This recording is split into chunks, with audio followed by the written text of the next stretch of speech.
Welcome to physics Herald. ये हमारा electrostatics का लेक्चर नंबर 3 है। क्रैश कोर्स सीरीज हमारा चल रहा है।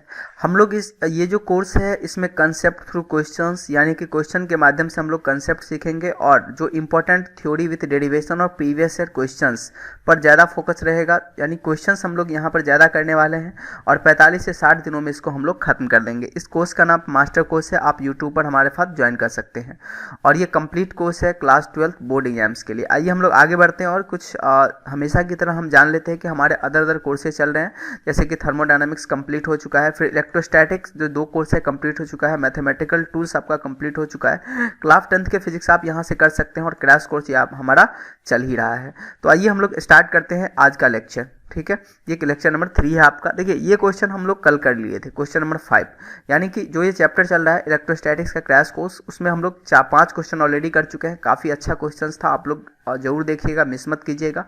ये सब कूलम्ब्स लॉ के बेस पर क्वेश्चन था। ठीक है, और आज हम लोग अब करते हैं electric field in case of electric dipole.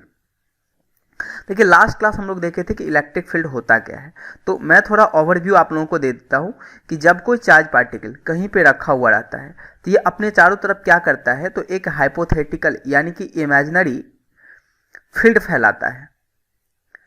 ठीक है, ये इमेजिनरी एक फील्ड फैलाता है, इसी को इलेक्ट्रिक फील्ड कहा जाता है और इसी की मदद से एक चार्ज पार्टिकल किसी दूसरे चार्ज पार्टिकल पर फोर्स लगाता है। अब जैसे कि इसको आप ये भी बोल सकते हैं कि अगर कोई चार्ज पार्टिकल रखा हुआ है तो अपना प्रभाव क्षेत्र फैलाएगा, ये सब इसका प्रभाव क्षेत्र है। तो ये पूछ सकता है कि बताइए कि इस चार्ज पार्टिकल की वजह से यहाँ पर यानी x डिस्टेंस पर इसका कितना प्रभाव होगा, यानी कि उसी को हम बोलते हैं कितना इलेक्ट्रिक फील्ड इंटेंसिटी होगा या फिर कितना इलेक्ट्रिक फील्ड होगा। ये चीज़ हम लोग कल पढ़ चुके थे। ठीक है, तो हम लोग ये देखे थे कि अगर कोई चार्ज पार्टिकल क्यू होता है, स्मॉल चार्ज पार्टिकल है, सिंगल चार्ज पार्टिकल है, तो इसकी वजह से जो x डिस्टेंस पर इलेक्ट्रिक इंटेंसिटी होता है ये होता है q बाई 4πε0 एक्स स्क्वायर। ठीक है, q बाई 4πε0 एक्स स्क्वायर, ये आपका इलेक्ट्रिक फील्ड इंटेंसिटी होता है किसी भी मोनो सिंगल चार्ज की वजह से x डिस्टेंस पर। ये अब हम लोग आज पढ़ेंगे इलेक्ट्रिक फील्ड निकालना है डायपोल के केस में। ठीक है, ये चीज़ सिंगल चार्ज की वजह से कल देख चुके हैं। इस पर क्वेश्चंस भी हम लोग 2 क्वेश्चंस देखे थे, इसमें क्वेश्चन नंबर 4 था और क्वेश्चन नंबर 5 था। अब यहाँ पर सबसे पहले समझिए कि डायपोल होता क्या है, एक ओवरव्यू देना बहुत जरूरी है।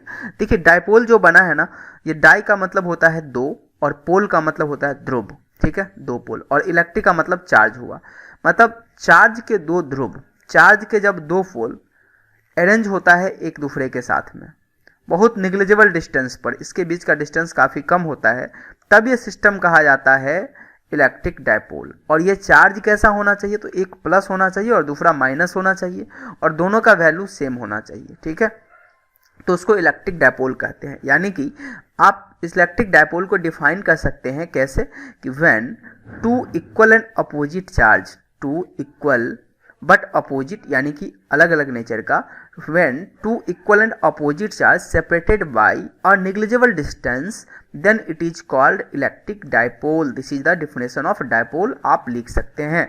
जैसे यहाँ पर देखिए एक माइनस क्यू चार्ज है और ये प्लस क्यू चार्ज है, दोनों चार्ज का वैल्यू तो सेम है ना, लेकिन दोनों का साइन अपोजिट है, तो ये जो कॉम्बिनेशन बनाना इसको हम लोग इलेक्ट्रिक डायपोल बोलेंगे। ठीक है, ये चीज। अब ये जो लाइन है, ये आप दिख रहा है ना आपको लाइन, ये वाला, इस लाइन को हम लोग बोलते हैं एक्सियल पोजीशन। ये डायपोल का एक्सियल पोजीशन है और ये देखिए पॉइंट ठीक बीच वाला पॉइंट है और ये जो लाइन है ना, ये इसका सेंटर हो गया डायपोल का। इससे गुजरता हुआ जो लाइन है ये इसका परपेंडिकुलर बाइसेक्टर प्लेन इसको बोलते हैं या इक्वेटोरियल प्लेन इसको हम लोग बोलते हैं। इसको परपेंडिकुलर बाइसेक्टर प्लेन या इक्वेटोरियल पोजीशन हम लोग यहाँ पर बोला जाता है। अब यहाँ पर देखिए यहाँ से सेंटर से इसका डिस्टेंस L है और यहाँ से इसका डिस्टेंस क्या है, L है। ठीक है, सेंटर से डिस्टेंस मेजर करते हैं तो टोटल लेंथ कितना हो गया, L और L 2L। इसको हम लोग डायपोल लेंथ के नाम से जानते हैं।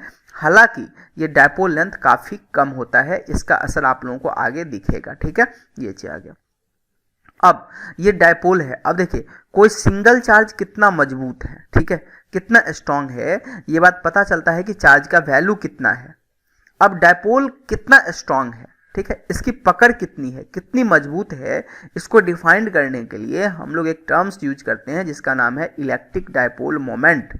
पूछेगा आपसे एग्जाम में कि what is electric dipole moment, तो आप बोलेंगे क्या कि अगर कोई डायपोल है तो ये डायपोल कितना स्ट्रेंथ है, इसको पता करने के लिए हम जिस टर्म का यूज करते हैं इसको हम लोग डायपोल मोमेंट बोलते हैं, और इसका वैल्यू होता है चार्ज इनटू दोनों के बीच का लेंथ, ठीक है, चार्ज इनटू डायपोल लेंथ। ये क्या हो गया, चार्ज, दोनों में से कोई एक चार्ज का मैग्नीट्यूड ले लेंगे और इसको मल्टीप्लाई कर देंगे डायपोल लेंथ के साथ, तो डायपोल मोमेंट आ जाएगा। ध्यान रखिएगा, इसका और कोई फॉर्मूला यहाँ पर नहीं है इलेक्ट्रिक डायपोल मोमेंट का, और ये जो टॉपिक है ना काफ़ी इंटरेस्टिंग और हॉट टॉपिक यहाँ पर बन जाता है, ठीक है, ये चीज़। तो ये था आपका इलेक्ट्रिक डायपोल मोमेंट। एक और बात जो इलेक्ट्रिक डायपोल मोमेंट से रिलेटेड है वो ये है कि इलेक्ट्रिक डायपोल मोमेंट स्केलर है या फिर वेक्टर है। तो आपको पता होना चाहिए कि इलेक्ट्रिक डायपोल मोमेंट यानी कि P जो है एक तरह का वेक्टर फिजिकल क्वांटिटी है, और इसका डायरेक्शन किधर होता है, तो सर डायरेक्शन होता है माइनस से प्लस की तरफ, हमेशा माइनस से प्लस की तरफ। ये आपका डायपोल मोमेंट का डायरेक्शन हो गया, ठीक है, इंपॉर्टेंट था। अब यहाँ पर हम लोग क्या करते हैं, तो अब इलेक्ट्रिक फील्ड हम लोग यहाँ पर निकालते हैं डायपोल की वजह से। कितना डायपोल इलेक्ट्रिक फील्ड कितना होगा, अब देखिए सबसे पहले हम लोग एक्सियल पॉइंट पे निकाल लेते हैं और फिर उसके बाद इक्वेटोरियल पोजीशन पे चले जाएंगे। तो एक्सियल पॉइंट पे पहले समझिएगा चीज़ों को, ये माइनस क्यू है, ये प्लस क्यू है, ठीक है। अब ये दोनों, इस डायपोल में तो दो चार्ज है, अब ये दोनों मिलके अपने आसपास के क्षेत्र में क्या करेगा, एक प्रभाव क्षेत्र फैलाएगा, जैसा कि सिंगल फैलाता है, ठीक है, सिंगल फैलाता है तो डबल भी फैलाएगा। तो पूछ रहा है कि एक्सेल पॉइंट यानी कि बताइए यहाँ सेंटर से इसके एक्सिस के, ठीक है ना, ये एक्सेल है, इसके एक्स डिस्टेंस पर यहाँ पर कितना इलेक्ट्रिक फील्ड इंटेंसिटी होगा। ये सिंपल सा क्वेश्चन है। तो देखिए आप, बहुत सिंपल है ये। अब यहाँ पर आपको बोलेगा इलेक्ट्रिक इंटेंसिटी निकालने के लिए आप क्या करोगे, किसके वजह से पूछ रहा है, तो सर ये डायपोल की वजह से पूछ रहा है। डायपोल में चार्ज कितना है, तो सर दो चार्ज है। तो ऐसा करते हैं कि माइनस की वजह से अलग से निकाल लेते हैं, प्लस की वजह से निकाल लेते हैं, और दोनों को जोड़ देंगे, वेक्टर सम कर देंगे तो निकल जाएगा, बिल्कुल निकल जाएगा। तो यहाँ पर देखिए आप लोग, वही चीज़ यहाँ पे लिखा गया है। क्या लिखा गया, ये देखिए, इलेक्ट्रिक फील्ड एट P का मतलब इस पॉइंट पर due to minus Q charge की जब E माइनस क्यू कितना होगा, Q/4 pi epsilon naught x square होता है ना, अभी बताए थे Q/4 pi epsilon naught x square. तो यहाँ पे ये चार्ज कितना है, माइनस क्यू, तो minus Q/4 pi epsilon naught, और यहाँ से, अब यहाँ से ना, ये चार्ज है ना, तो यहाँ से और इसके बीच का डिस्टेंस हमको लिखना है। तो यहाँ से के बीच का डिस्टेंस लिखेंगे, कितना देगा, x प्लस एल के बराबर, तो x प्लस एल का होल स्क्वायर, ठीक है। उसी प्रकार से प्लस क्यू की वजह से कितना होगा, यानी इस चार्ज की वजह से कितना होगा, यहाँ पर ये आ जाएगा plus Q/4 pi epsilon naught, और अब ये वाला डिस्टेंस हमको चाहिए, यानी कि ये डिस्टेंस हो जाएगा x माइनस एल, ठीक। ये टोटल यहाँ से यहाँ तक x है, यहाँ से यहाँ तक x है आपका, तो इसमें से हम लोग इतना घटा दिए, ठीक है, कितना, ये वाला घटा दिए, तो निकल गया ये वाला डिस्टेंस, तो ये जाएगा x माइनस एल का होल स्क्वायर। अब यहाँ पर नेट निकालना है, दोनों को ऐड कर दिए, तो देखिए Q/4 पाई एप्सिलॉन नॉट दोनों में है, कॉमन ले लिए, यहाँ से बच गया कितना, 1/x माइनस एल का whole square minus 1/x plus L का होल स्क्वायर। इसको आप सोल्व करेंगे, ठीक है, एलसीएम लेके जो आप तरीका होता है कॉमनली सोल्व करेंगे, तो ये आ जाएगा आपका Q/4 पाई एप्सिलॉन नॉट, ये तो बचा रह गया ना, और ये आ गया 4xl/x square minus L square का होल स्क्वायर, ठीक है, ये बच गया। तो ये आएगा। लेकिन देखिए है तो डायपोल ना, तो डायपोल में जो लेंथ होता है इसके बीच का वो काफ़ी छोटा होता है, ये वाला लेंथ। तो यानी कि x जो है काफ़ी बड़ा हुआ और l काफ़ी छोटा होता है। तो जब काफ़ी छोटा होता है तो अगर कोई बड़ा नंबर है उसको अगर काफ़ी छोटे नंबर को स्क्वायर करके सब्ट्रैक्ट कर देंगे तो इसका लगभग एक्स स्क्वायर के ही बराबर हो जाएगा। तो इसीलिए यहाँ पर हम लोग क्या रखेंगे, एक्स स्क्वायर ही रख देंगे, तो x⁴ आ जाएगा यहाँ से, ठीक है। x और x कैंसिल हो जाएगा यहाँ से एक, तो 3 बचा, यानी कि ई नेट जो हो जाएगा 2p/4 pi epsilon not x³ हो जाएगा। और यहाँ हम देख रहे हैं कि इलेक्ट्रिक फील्ड जो है वो x³ का इन्वर्सली प्रोपोर्शनल है। तो ये चीज़ आपका हो गया एक्सेल पोजीशन पर। डायरेक्ट यहाँ से डेरिवेशन में क्वेश्चन पूछा जाता है, calculate the electric field intensity due to electric dipole, ठीक है। इलेक्ट्रिक डायपोल की वजह से कितना होगा इसको आप लोगों को निकालना है। तो होप सो ये आपको समझ में आया होगा, सिंपल सा मेथड है, आप लोग एक बार जरूर करेंगे अपने कॉपी पर, तब और ज़्यादा क्लियर हो जाएगी। 2 महीना आपके पास बचा है, अगर आप भी अब मेहनत नहीं करते हैं तो फिर ठीक है प्रॉब्लम हो जाएगी, ठीक है। तो 2 महीना कम से कम मेहनत कर लो, आराम से अच्छे से आप क्वालिफाई कर लो, अच्छा मार्क्स आएगा, अच्छे कॉलेज में एडमिशन मिलेगा, ठीक है। ठीक आप कर लेंगे। अब देखते हैं इक्वेटोरियल पॉइंट पे, फिर से वही तरीका, वही चीज़ मेथड हम अपनाएंगे यहाँ पे इक्वेटोरियल पॉइंट पे। यहाँ पर यानी इक्वेटोरियल पोजीशन कौन सा था, ये वाला था, ठीक है ना, ये था इक्वेटोरियल पोजीशन। आप देखिए इस पर यहाँ पर एक पॉइंट यहाँ पर मान लेते हैं, ये पॉइंट है, इसी पॉइंट पर हम लोग को निकालना है। तो करना क्या, सिंपल, एक बार माइनस क्यू से निकाल लो, एक बार प्लस क्यू की वजह से निकाल लो, और इसको क्या कर दो आप वेक्टर सम कर दो, ठीक है। ऐसा तो हम लोग एक बार क्वेश्चंस भी किए थे, क्वेश्चन नंबर 4 किए थे हम लोग ऐसा, ठीक है। तो चलिए यहाँ पर देख लेते हैं, ये ए पॉइंट है ना, तो इसके वजह से यहाँ पे इलेक्ट्रिक इंटेंसिटी कितना हो जाएगा, Q/4 पाई एप्सिलॉन नॉट, और इसके बीच का ये वाला डिस्टेंस कितना होगा, ये डिस्टेंस लेंगे यहाँ पर डायरेक्ट, तो आपको ये पता है कि ये L है यहाँ से यहाँ तक और ये वाला x है, ठीक है। तो ये हो जाएगा √L² प्लस x² हो जाएगा पाइथागोरस थ्योरम से, तो इसका स्क्वायर हो गया। उसी प्रकार से b के वजह से कितना होगा, तो b के वजह से भी हो जाएगा वही q/4πε0 और ये डिस्टेंस भी तो उसके लिए वही हो जाएगा, तो ये भी आ जाएगा, दोनों सेम आ गया। अब तो ये आ गया, ये का डायरेक्शन किधर हो जाएगा, आप यहाँ पर बताइए ये का डायरेक्शन, क्योंकि इलेक्ट्रिक फील्ड हम बार बार बताते हैं कि वेक्टर होता है, तो वेक्टर होता है, देखिए माइनस है तो इधर की तरफ खींचेगा इसको, ठीक है। तो ये का डायरेक्शन इधर हो गया और साथ ही साथ यहाँ पर क्या हो जाएगा, EB का डायरेक्शन इधर होगा क्योंकि प्लस है। अब दोनों के बीच के एंगल देखिए, यहाँ पर कह रहा है ये थीटा है तो ये भी थीटा हो जाएगा, ठीक है। ये थीटा मान ले हैं तो ये भी थीटा हो जाएगा और साथ ही साथ ये भी थीटा हो जाएगा, ठीक है। ये भी आपका थीटा हो जाएगा क्योंकि ये थीटा है तो ये भी थीटा हो ही जाएगा, यानी इसके बीच का एंगल 2 थीटा हो गया। जब 2 थीटा इसके बीच का एंगल हो गया तो आप लोग यहाँ पर अब ई नेट निकाल सकते हैं, √A² plus B² plus 2AB cos theta होता है। तो यहाँ पर EA और EB है तो √EA² plus EB² plus 2EA EB cos 2 theta, तो ये चीज़ आपका आ गया। अब यहाँ से इसको आप सारे वैल्यू को रख देंगे, ठीक है, और सॉल्व करेंगे तो आपका ये आ जाएगा यहाँ पर E net equal to P/4πε0 x3। यहाँ पर सॉल्व करने के बाद आप लोग क्या करेंगे कि तो cos थीटा का वैल्यू यहाँ पर रखेंगे जो भी आएगा, ठीक है। तो cos थीटा का वैल्यू कितना रखेंगे, ये आप रखेंगे L/√x² प्लस L², ये आप रखेंगे, ठीक है। तब आपके पास ये आ जाएगा और फिर आपको एक कंडीशन अप्लाई करना पड़ेगा, कौन सा, कि x जो है वो काफ़ी बड़ा है L से, ठीक है। तो ये भी अप्लाई करना पड़ेगा, तब आपके पास ये आ जाएगा। आपके देखिए यहाँ पर हम बताते हैं आपको कि ये जो क्वेश्चन है वो ऑल इंडिया 2013 और 2009 ये दोनों में पूछा हुआ है। कौन सा क्वेश्चन, और तो ये वाला अभी मैं बता रहा था ना एग्जाम में पूछता है, ये इलेक्ट्रिक फील्ड का कैलकुलेशन, इसीलिए हम आपको ये चीज़ बताए, ठीक है। एक बार आप लोग खुद से ज़रूर कीजिएगा, कम से कम एक बार, मेरी बात मानिएगा, और कम से कम एक बार ज़रूर कीजिएगा। फिर अगर कोई दिक्कत हो तो मुझे बताइएगा, मैं फिर से आप लोगों को बताऊंगा, ठीक है। लाइव आके भी बता दूंगा, तो आप बोलेंगे तभी होगा ये सब चीज़ें। तो ये सारा चीज़ यहाँ पर हो गया।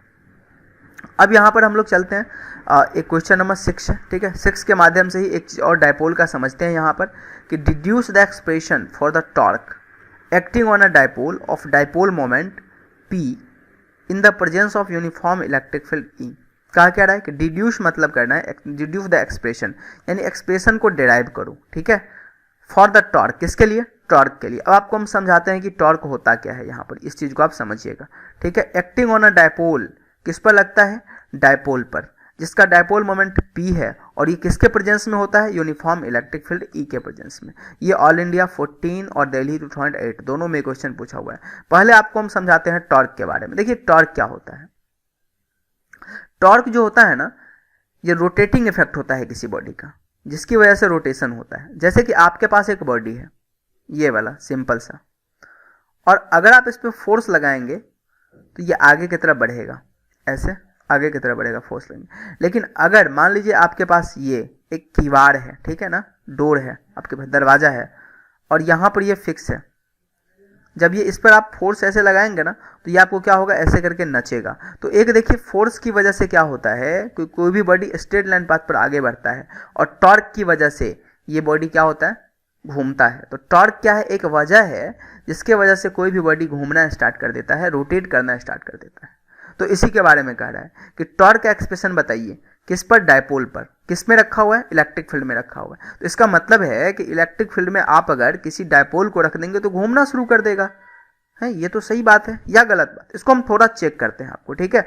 अगर रोटेट करना स्टार्ट कर देगा अगर कोई डायपोल इलेक्ट्रिक फील्ड में रखने पर, तब तो एक स्टेटमेंट बन जाएगा ना कि अगर किसी डायपोल को आप इलेक्ट्रिक फील्ड में रख देंगे तो ये घूमना शुरू कर देता है। पूछेगा ये सही बात है या गलत बात है, तो आपको कहना होगा यस सही बात है, घूमना शुरू कर दे। कैसे, अब इसको यहाँ पर समझते हैं। देखिए इलेक्ट्रिक फील्ड का यहाँ पर है, ठीक है, डायरेक्शन, मतलब इस डायरेक्शन में आपका इलेक्ट्रिक फील्ड है, देख रहे हैं, और ये एक रखा हुआ है डायपोल।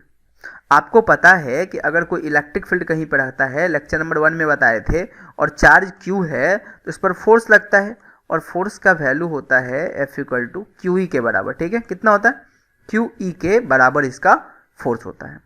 तो अब यहाँ पर देखिए डायपोल में है दो चार्ज, एक यहाँ पर प्लस Q है और एक यहाँ पर माइनस Q है। तो इस प्लस Q पर किधर फोर्स लगेगा, जिधर इलेक्ट्रिक फील्ड लगेगा ना, प्लस चार्ज है, और इस माइनस पे किधर लगेगा, तो ये माइनस Q, माइनस चार्ज है तो इसके इलेक्ट्रिक फील्ड के उल्टा लगेगा। तो इलेक्ट्रिक फील्ड देखिए इस डायरेक्शन में है तो इस पर फोर्स इतना लग रहा है QE के बराबर, ठीक है।